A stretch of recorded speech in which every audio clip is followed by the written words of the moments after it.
Hi, welcome to HowtoDandD. My name is Fred Wheeler and today I want to talk about Dungeons and Dragons, and we're not really talking about the cleric. No, this is a Lost Mine of Phandelver Dungeon Master Guide. So if you are a player who is playing in the game and not a Dungeon Master, this is not the video for you. This is going to be full of spoilers. I recommend going and watching some of my other videos that are more suitable for players. This is for the Dungeon Master specifically. And I have a whole bunch of videos that revolve around Dungeon Master guides for the Lost Mine of Phandelver. So the topic for today is Sister Garaele. Now, Sister Garaele of Tymora is basically one of the major NPCs in Phandelver. And if you want additional information and details on Garaele, which I hope I have pronounced correctly, see page 18 of the Lost Mine of Phandelver adventure book. Sister Garaele is a zealous young female elf who cares for the Shrine of Luck. She hasn't been placed there for long. She hasn't been doing the job for particularly long. She's only just really been placed in the last year or so. So she's pretty new to the area. She's a scholarly acolyte who worships Tymora, the goddess of luck and good fortune. So that means she's got a very sort of religious background. She's obviously got a good heart to her.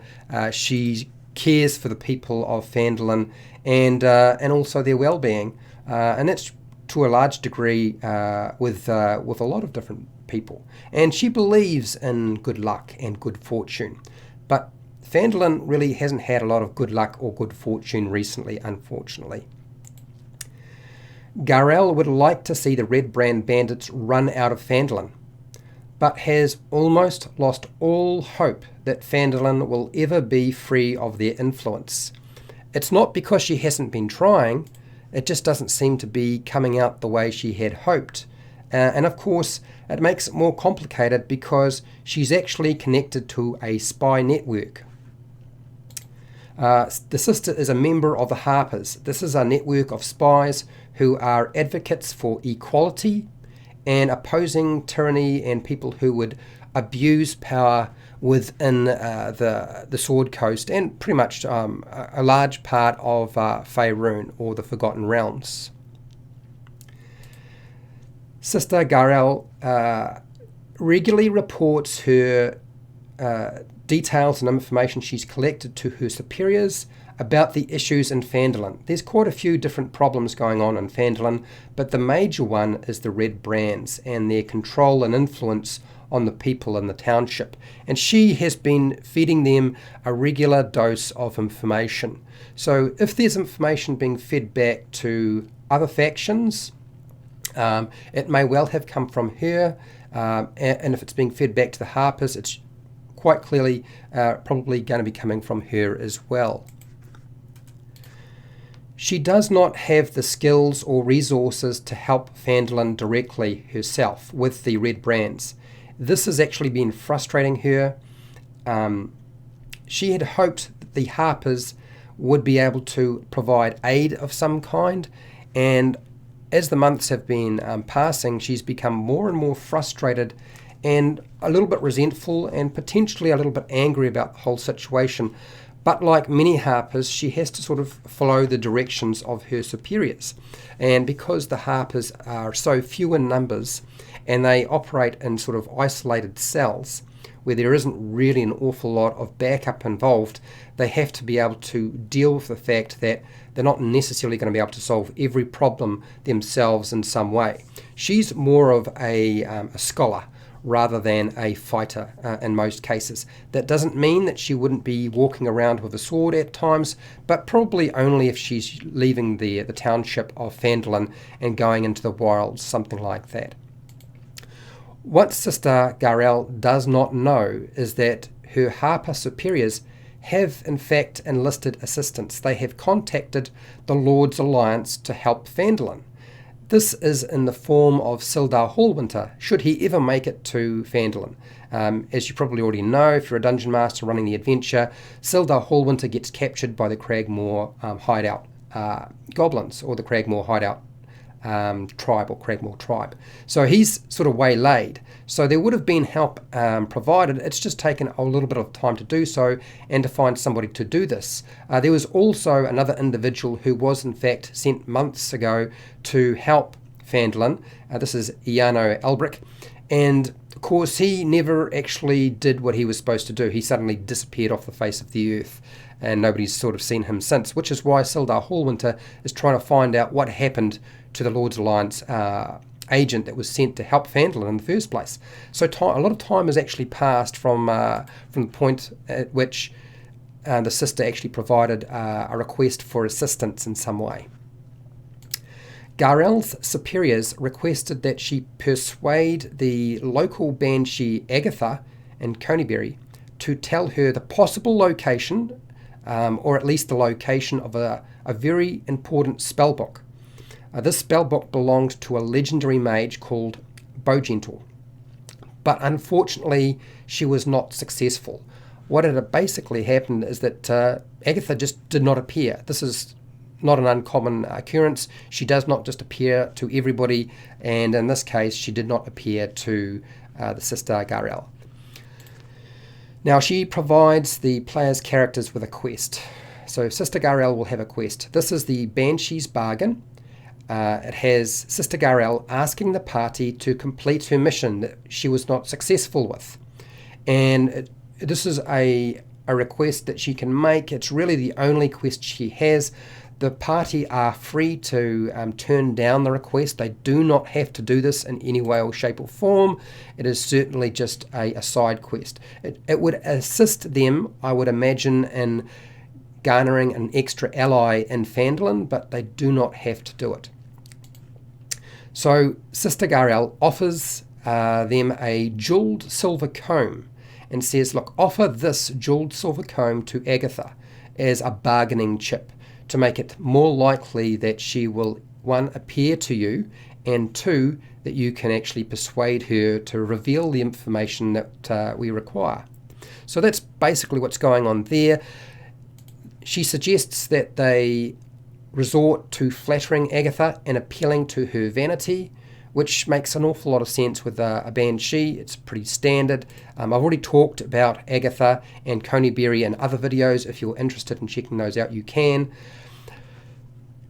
Now, the reward for the player's characters is 3 potions of healing for their efforts. Now, this is really pretty much tied in. I would only offer those potions of healing provided they are successful. If they are not successful, I wouldn't offer them up. So it's a bit of a risk for the player's characters. They still need to pull it off, and it would not be unusual for them to say, look, I have no intentions of dealing with a banshee, too hard, getting paid 3 potions of healing for our efforts sounds like a big deal, but really it's for the risk. I don't want to do it. So as a dungeon master, you might want to offer them part of their payment in advance and the rest of their payment after. Now, there's always the risk that Garaele will not have the parties do anything. If you offer them 1 potion of healing and say the other 2 are going to be offered or provided once you are successful in getting me the information I require, then there's always the risk that the player's characters will just walk away and do nothing more with that. I wouldn't worry so much about that. That's always a risk, and they're taking the risk that she had to try and engage in. Now, if their quest is successful and they figure out some information on the location of Bowgentle's spellbook, now it doesn't have to be a lot of information, it just needs to be some information.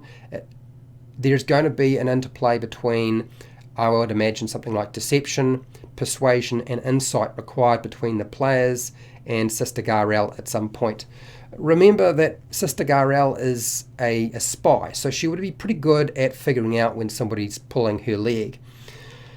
If they are successful, though, Sister Garaele will urge the group to join the Harpers. Now, she's going to be approaching and talking to those individuals that she feels have the attributes and the demeanour and attitude that is required by the Harpers.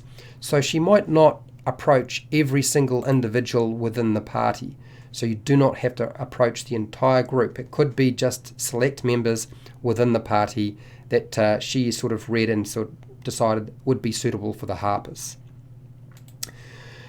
Garaele's dedication to Tymora and the Harpers can come in conflict with each other because their goals are a little bit different. Generally they are the same, but sometimes the way they are applied and how they would be put into place would come into conflict. And some of the interests of Tymora and the Harpers will come in conflict with the townsfolk and the Phandelver township itself. Remember, the Harpers usually operate as a collection source of information. They collect information. They don't often engage in actively pursuing an outcome. So they're not usually at the forefront of a conflict. And obviously there's going to be a conflict at some point. So the Harpers don't necessarily engage in that. They usually enlist somebody else to do that for them while they continue to collect intelligence for a different organisation, whichever organisation that might be. Now, Sister Garaele, she left Phandelver to negotiate with Agatha, and you'll notice that there's some details in the adventure that state that when she returns wounded and fatigued. So how did this happen?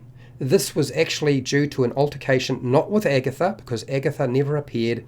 It is with the scouts, the orc scouts that are operating in the area. So I've already done a video on Wyventor and I believe the orcs in that location. X-Biter, I believe, is the video that I've done on that particular topic. Now, it doesn't have to be the orc scouts. This is not stated in the adventure. A lot of the stuff that I'm talking about now is stuff I've had to come up with and pull out and sort of read between the lines or create so that you have some answers. It could be just a wild beast or creature within the woods or in the wild when she was exploring or travelling through Coneybury. It's not a particularly safe location. There are plenty of opportunities for orcs to be encountering her, or maybe goblins, even some wild beasts. Just like I said, the owlbear might be a good option if you really wanted to, since they sort of reside in something like a forest area. Now the sister is prone to committing to more than she can manage. This is not unusual because there's a lot of individuals within Phandelver who have committed to far more than they should have. Harbin Wester is one individual. She would probably know that Harbin Wester is in a difficult situation and is really just a politician and can't really do very much. She's essentially in the same situation and position as Harbin Wester with regard to the Red Brands. Even the Red Brands will go and see Sister Garaele with regard to collecting protection money. So she can't afford not to do that and draw an awful lot of attention to herself and then put the Shrine of Luck in jeopardy, and also her position and ability to collect additional information for the Harpers within Phandelver. So those are things that I would say are probably sort of holding her back. This is definitely her flaw, committing to more than she can manage, and probably a flaw that is common within Harpers who find themselves really out on their own with no other additional support and trying to sort of manage things as best they can. What would Sister Garaele know about Gundren Rockseeker and the Rockseeker brothers? She might know that they are starting a mining operation. She may have met the Gundren Rockseeker brothers, and she might have met Gundren himself. These are all possibilities. She might know a little bit of information. She may not know that he has discovered Wave Echo Cave and potentially a location that will provide an awful lot of wealth to come into Phandelver, but she probably at least knows that he is trying to transport goods back and forth. I don't think she would spend most of her time just hanging around in the Shrine of Luck. I think she's probably the individual who would at least have to keep an eye out for things. She's never actually met Iano Albrick or Glassstaff, but she would probably know that the Red Brands have a leader and that they call him Glassstaff. She probably wouldn't I would say absolutely not know that Glassstaff is just an alias and that his true name is Iano Albric. So I think that's something that you would certainly be able to reveal if you wanted to. With regard to the Black Spider, would she know anything about the Black Spider? So first off, how did Iano Albric get details and information on the fact that there was a Black Spider who was potentially in the area influencing things? It actually states this in the adventure. I would say there's no really good Lord's Alliance agents within that location that could provide that sort of information. They may have got some of that information from the Zentarum, the Lord's Alliance, but I think the true source of that those details actually came from Sister Garaele. I think that the Harpers have approached them, told them, the Lord's Alliance, what they know, and all of those details probably primarily came from Sister Garaele in terms of there is a individual, mysterious individual called the Black Spider operating in Phandelver, and there's trouble. We've got Red Brand bandits and some guy called Glassstaff, and we need some assistance to actually clear things out here. So I think that's probably what's going on, and that's the sort of information you can reveal if you really wanted to. Now I hope this video was really helpful to you.